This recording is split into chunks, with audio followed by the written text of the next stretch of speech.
Hola gente, hoy quiero presentarles a Alberto Felici. Es una persona que aprendió a ser realmente autogestivo y alguien con un alto espíritu grupal cooperativo. Hola Alberto. Qué querido, ¿cómo estás? Muy bien, un gustazo enorme de charlar contigo. Nosotros, ya Igualmente. que yo decía recién que vos eras un ser autogestivo y demás, ya vamos a entrar en ese tema como en tu gusto por crear en conjunto. Contanos, ¿dónde naciste vos? Yo nací aquí, en la ciudad de Paraná, donde estoy habitando actualmente, Sí. en la zona de las Cinco Esquinas, Mm. muy cerquita de la terminal de ómnibus de Paraná. Ajá. Ahí en Entre Ríos, donde vos viviste infancia y adolescencia. Totalmente, claro. Infancia y adolescencia, infancia, estudiando, comenzando a estudiar en la Escuela del Centenario, muy lejos de mi casa, Sí. lugar donde viajaba en tranvía junto con mi hermano, que es un hermano mayor, Eduardo, que me lleva unos años más.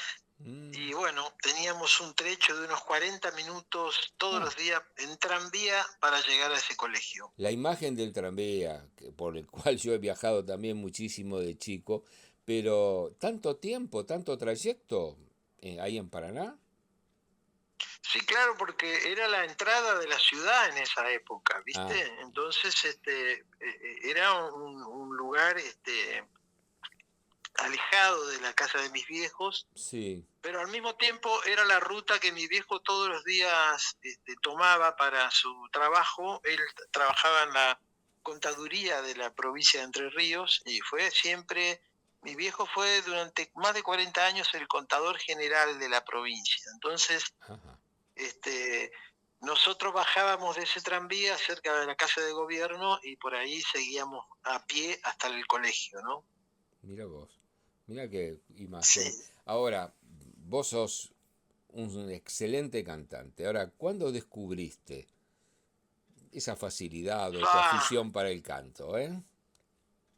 bueno, justamente yo la quería mucho, como todos los chicos, con las maestras de los colegios, que era Sí. una vecina en nuestra casa, este, y esta vecina a veces viajaba con nosotros en ese tranvía. Y Ajá. yo para tratar de congraciarme con ella, todos los días, sí, iba cantando cosas que aparecían por radio. Lo que más le cantaba es aquella canción, ¿te acordás, mi chinita, del puente Pessoa, donde te besé?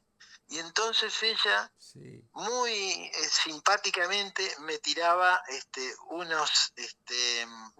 unos frutos de un arbolito que tenía, y yo con eso, para mí, eso era la consagración máxima con ella, ¿viste? Qué lindo. Y así fui empezando a tener relación con el tema de la sensibilidad del canto y cómo uno se va empezando a relacionar con la gente a través de una persona tímida que se fue relacionando con las personas a partir del canto, ¿no? Como que abría una puerta hacia una confraternidad más intensa, ¿no? Linda llave. Y sí, y sigue siéndolo, ¿sabes?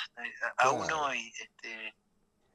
A veces pienso, uy, qué desconectado que estoy con una situación, pero de pronto te pones a cantar una canción e inmediatamente estás metido dentro del pulso social, ¿no? Qué bárbaro. Y eso a mí me deja re tranquilo porque me doy cuenta que por ahí soy como una especie de sapo de otro pozo, pero que inmediatamente encuentra su lugar a partir del canto, ¿sabes? Qué Eso es bien. fantástico. Bueno, son las habilidades de uno y lo que uno aprovecha para estar junto o conectarse con los demás, así como vos decís, ¿no? Claro. Sí, es así. Vos Sí. tenés un perfil muy amplio en ocupaciones o lo que yo digo. ¿Vos cómo te presentás? ¿Solo como cantante o algo más? Yo sería una especie de productor cultural, cantante, compositor, autor de letras, eso. Que en algún momento se dedicó también a la producción artística, Ajá. eh, a partir de la experiencia en la autogestión de producción, diríamos la producción independiente, ¿no es cierto? Ahora, Como uno de los iniciadores de eso en la Argentina. Alberto, es como remar con dulce de leche, ¿no? El ser autogestivo dentro del ámbito de la música, ¿no? Sí, es como una escuela primaria de lo que después es diríamos, la relación de la música que uno produce con la sociedad, ¿no? Mm, Y cómo puede meter su música en un proceso no necesariamente industrial, pero sí de difusión. comprendo. Entonces la autogestión comienza que nosotros éramos un grupo de músicos totalmente desconocidos, y entonces, ¿qué es lo que, bueno, pegábamos afiches, por ejemplo, trabajamos en los afiches, trabajamos en todo lo que es la parte de las gacetillas, De armábamos prensa. nuestra propia historia Y sí, y íbamos, sin querer, íbamos tejiendo un producto artístico. Y bien. entonces de pronto después cuando yo fui mayor y necesité hacer producción de otros artistas, me sirvió toda esa historia que yo conocía, cómo se armaba, y así fui productor de varios grupos importantes, Sí, ¿sabes? sí, lo conozco. Este, Ahora, vos aparte de todo el tema musical, ¿trabajaste en alguna otra actividad o en otro ramo o todo estuvo siempre en el camino de la música? no, yo fui cocinando la cosa a partir de un trabajo en una compañía de seguro, en un instituto autárquico de la provincia de Entre Ríos, y eso me posibilitó también ir tejiendo desde ahí una tranquilidad económica como para poder trabajar. Y Claro. luego ese instituto genera en Buenos Aires lo que es la Casa de Entre Ríos, y en esa Casa de Entre Ríos a mí me designan como el director, el encargado de cultura de esa casa. Mirá qué lindo. Entonces yo ahí armo un auditorium, y por ese auditorium pasan muchas personalidades de la cultura, como por ejemplo hasta el Negro Dolina haciendo el programa para Radio Continental en esa época. ¿Qué tal? Ah, mira vos. Y vos, digamos, cuando empezás con la música, la maestra, le cantabas Puente Pexoa, pero ¿cuándo empezás a vislumbrar un camino fuerte de inclinación hacia la música? En el colegio secundario ya empezamos a armar las bandas musicales que a Sí, veces servían también para, no, cuando teníamos una materia complicada, diríamos, tratar de escapar de esos exámenes de último momento, y siempre buscábamos alguna fecha patria con mis compañeros para subir, hacer canciones, y esas canciones había que ensayarlas y justo justo. coincidía el ensayo con el examen. Qué casualidad, che. Ahora, la incidencia o guiados por la música de quiénes, por ejemplo, en esa época. No, en esa época a Influencia. nosotros nos gustaba, bueno, había una vertiente ya sea también del folclore, ¿no es cierto? Porque era la época del finales de lo que fue el boom del folclore, ¿no es cierto? Años 70 por ahí. Y también nosotros admiradores totales de los Rolling Stones, de los Beatles, y bueno, y lo que salía en realidad eran canciones que, que se cocinaban ahí en esa mixtura, pero Mm, siempre trabajando temas propios, ¿no? bien. Ya de chicos íbamos pintando la aldea como podíamos. Luego nos profesionalizamos en eso, pero eso fue más a posterior. Claro. Y después de esos grupos en la escuela secundaria, formás Magma, arman Magma. Pero una de las cosas que a mí, vos sabés que me llamaba la atención y que me gusta, es verte actuar, cantar, la plasticidad de tus movimientos y cómo vas viviendo cada uno de los temas que vas cantando. Y lo mantenés hasta el día de hoy, desde siempre, Sí, ¿no? Muy sí. interesante. Bueno, arman Magma, ¿no? Que además creo que es una concreción muy importante en tu vida. Sí, claro, se transformó en una concreción importante. Eso se arma en el año 74 y Bien, dura hasta el presente. sí, que están con un festejo muy especial. Pero antes de meternos en tu época ya de Magma, y siguiendo, respetando un poco la invitación del programa, ¿cuál sería el hito musical que vos elegiste para nuestra conversación? El hito musical creo que es una canción en un estado de inconsciencia que escribí la letra y se llama Chau al tiempo. Bueno, Alberto, vamos Eh, a escuchar un fragmento de Chau al tiempo, cantado por vos. Pero sí, luego nos vas a contar por qué elegís este tema musical, ¿ok? Buenísimo, dale. Ahí vamos.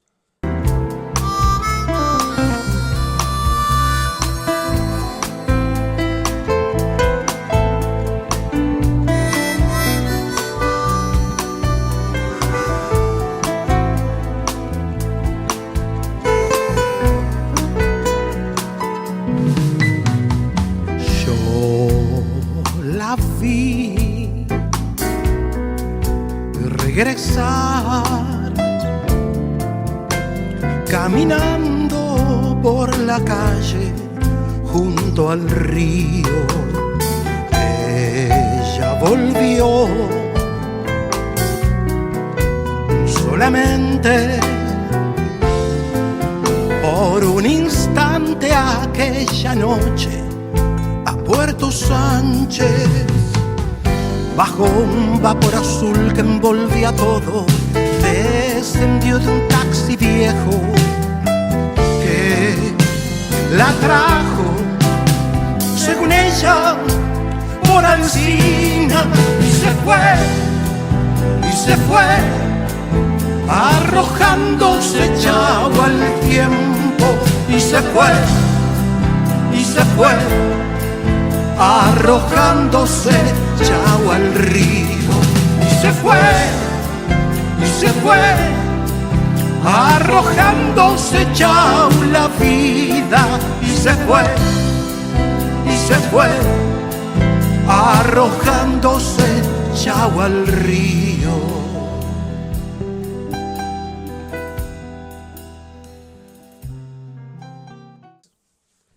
Bueno, Alberto, ¿por qué Chau el tiempo?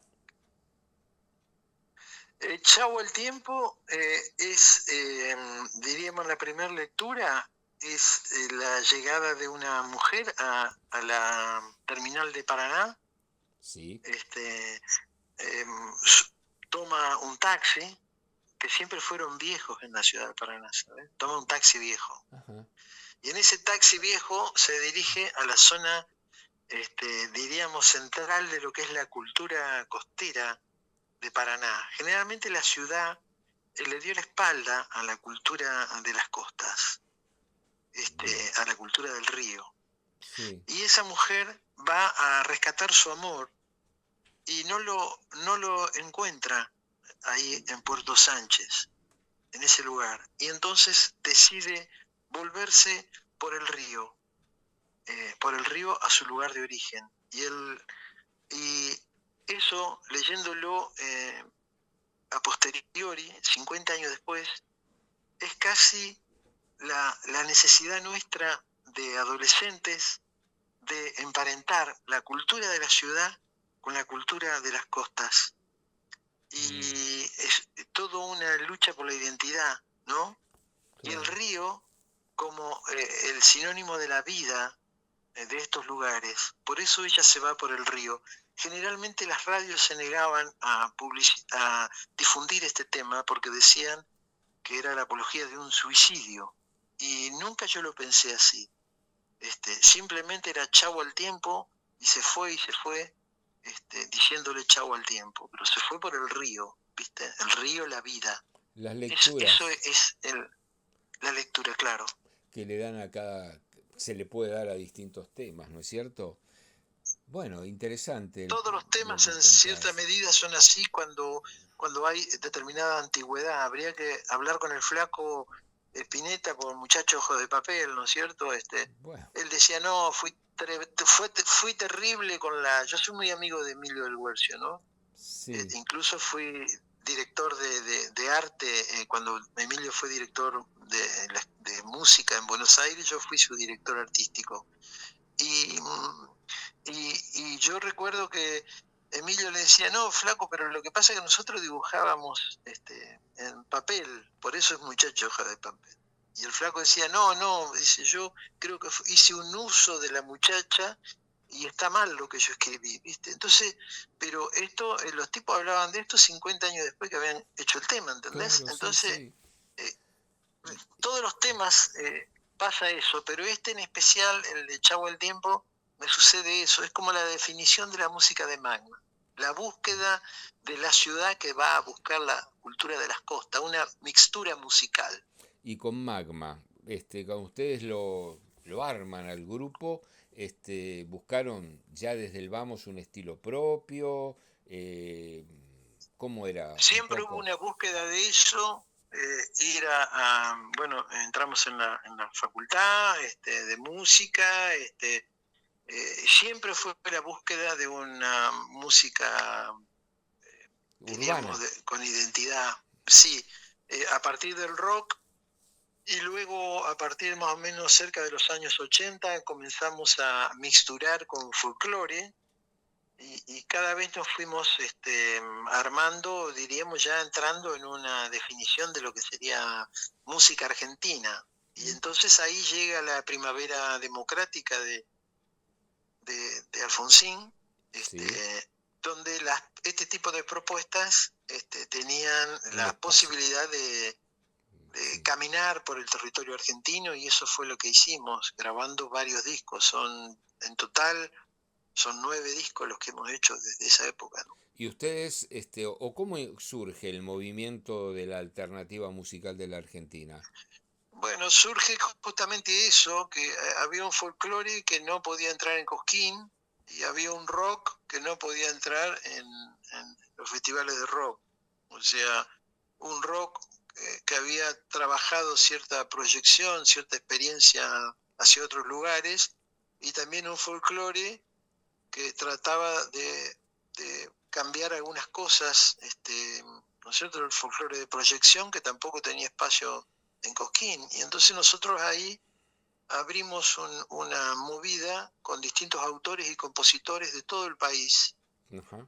que era un encuentro que se llamó Alternativa Musical Argentina, donde más o menos participaban 120 autores y compositores de distintos lugares, Sí, desde tuvo el Cuchi trascendencia, Leguizamón, que tuvo mucha sí, sí, una cosa trascendencia. muy trascendente. Ya te digo, donde participaba, por ejemplo, el Cuchi Leguizamón, que nunca pudo tocar en el Festival de Cosquín. Po, O trabajaba Emilio del Guercio, por ejemplo, ¿no es cierto? Por nombrar alguno, o Raúl Carnota, en fin. Todo antes de que toda esta gente fue reconocida por Cosquín, ¿no es cierto? Entonces, en cierta medida, la alternativa fue una movida interesante, porque tampoco nosotros quisimos hacer un festival puntual. Empezó en Paraná, pero lo volvimos itinerante por el país. Se hicieron en total 6 encuentros grandes, sí, y en distintas ciudades quedaron funcionando ciclos de música por donde circulaba las propuestas de la alternativa musical argentina, ¿no es qué bueno. cierto? Bien. Estoy hablando de Fander Mole, Postdata de Córdoba, el trío Vitale, todos los tríos que se te ocurran de Vitale, Chango Farias Gómez, en fin, Sí, gente mucha música. muy fuerte dentro del rubro musical. Ahora, vos recorres la Sí, Argentina, pero terminás instalándote en Buenos Aires en un momento donde comenzaste a trabajar como productor. ¿Cómo fue esa etapa? Sí, claro, nosotros cuando llega el gobierno post Alfonsín, las industrias de la música como que logran recuperar, diríamos, toda esa división que se impone de los géneros musicales, que necesita la industria mantener, ¿no es cierto? Para justamente vender el material musical. Sí. Entonces todo este tipo de música de mixtura entra en crisis respecto de la circulación por la Argentina. Y ahí yo, con escasez de trabajo para nosotros, cada concierto de Magma había una distancia de 800 kilómetros entre un lugar y otro. Claro. Empezamos a trabajar, bueno, yo tenía mucha experiencia en producción, por lo tanto ahí comienzo a hacer un trabajo de producción concreta que fue varios músicos que querían retornar a la Argentina y también no sabían cómo introducirse. En el caso, por ejemplo, de Raúl Barbosa, ¿no es cierto? Un ícono del chamamé que tampoco tenía espacio ni en Corrientes ni en los festivales de chamamé. Y a través de un compañero en común, dueño de un lugar que se llama La Trastienda en Buenos Aires, uno de los dueños, Sí. él arma ahí una mesa de producción de productores independientes, ¿no es cierto? Y bueno, yo ocupo un lugar ahí en la programación y terminé haciendo las producciones de Barbosa. Hice la producción de La Falta y Resto, por primera vez la murga completa uruguaya en Argentina, y te diría que fue el elemento de expansión de ese género musical en Argentina, a tal punto que hicimos más de 120 shows en la trastienda, incluido 2 Luna Park. Por primera vez una murga cantó en el estadio Luna Park. Qué bárbaro. Y también del grupo chileno Inti Illimani, que en ese momento estaban todos juntos y necesitaban bajarse de los aviones. Chile era un territorio muy chiquito para ellos, entonces necesitaban de la Argentina como la posibilidad de Expansión. trabajar expansión territorial, sí.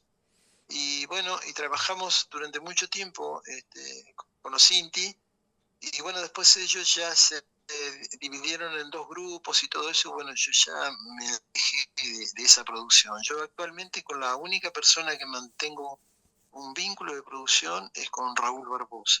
Ahora, Alberto, sé que también dentro de estas figuras has presentado o has gestionado la presentación de Joan Manuel Serrat. ¿En dónde fue eso? Ah, claro, bueno, eso fue aquí en la ciudad de Paraná, ¿no es cierto? En el año 2004, eran los 20 años del movimiento de la alternativa musical argentina, porque en Paraná la alternativa, aparte del encuentro, fue un ciclo musical, por donde pasaron a los artistas, no sé, gloriosos, te diría de gran parte de la Argentina, de Latinoamérica también.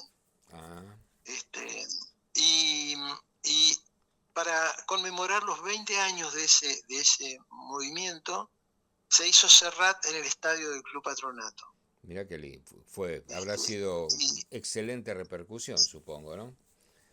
sí, porque para poder hacer Paraná, que era siempre una ciudad satélite de las producciones de Rosario, de Santa Fe, donde sí venía a tocar Serrat, eh, pudimos bloquear tanto Santa Fe como Rosario, y Paraná funcionó como sede, y entonces fue al revés. Los rosarinos vinieron a Paraná, los santafesinos también, y fue una manera, te diría, de poder que dé esto el plafón económico para semejante montaje, ¿sabes? Pah. Ahora, vos nos contaste que estás en Paraná hoy día.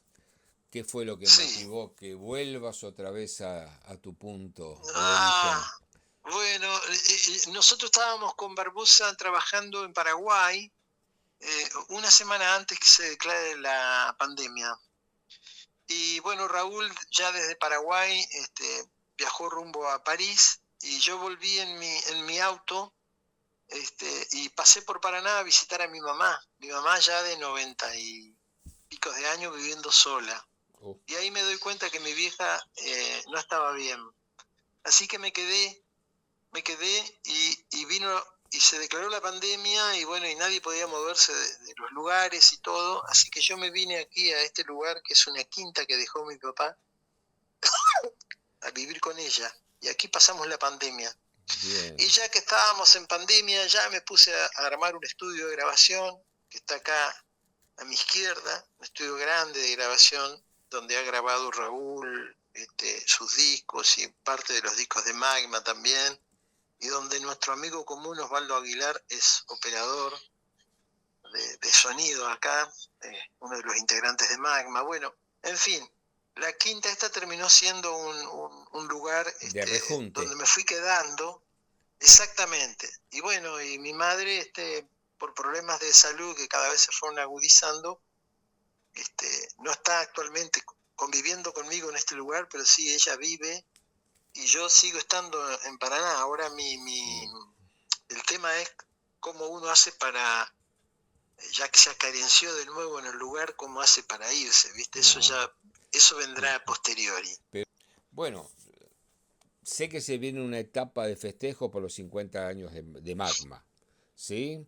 Y cerrando ya esta etapa, digamos, con respecto o a raíz del festejo, ¿cuál sería el legado que le dejás vos y Magma dentro de la música? Si es en la provincia de Entre Ríos, es la posibilidad de, ya te digo, de emparentar o sea, la música urbana, la vida urbana de la ciudad con la vida de las costas, ¿no? Cercanas al río.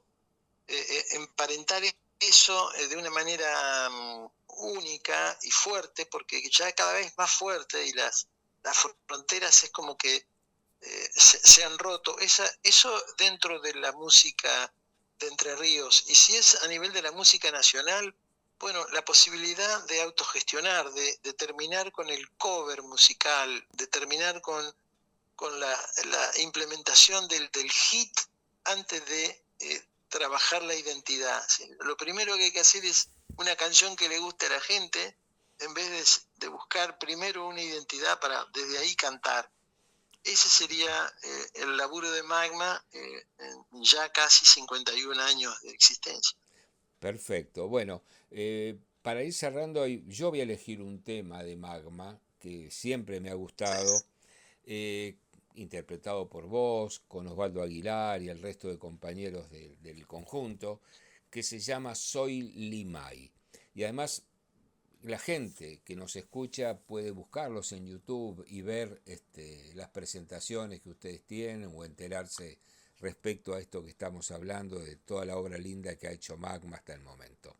Alberto, un abrazo, un gustazo charlar de nuevo, reitero, contigo, y lo mejor para Magma y con este festejo de los 50 años. Que haya mucho más Magma.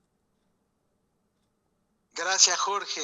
Muchas gracias por el espacio. Un saludo muy grande a tu audiencia y fue un placer. Un abrazo y hasta pronto.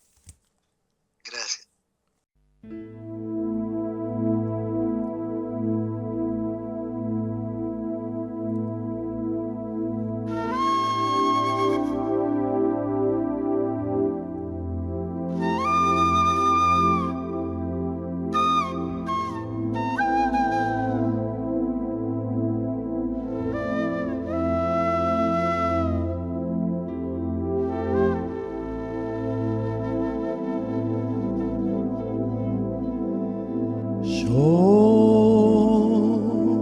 Soy Limay, hijo de Nahuel.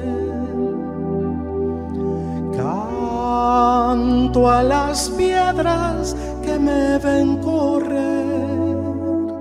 Mi madre Nieves me ayuda a crecer. Cuando sea grande hasta el mar llegaré.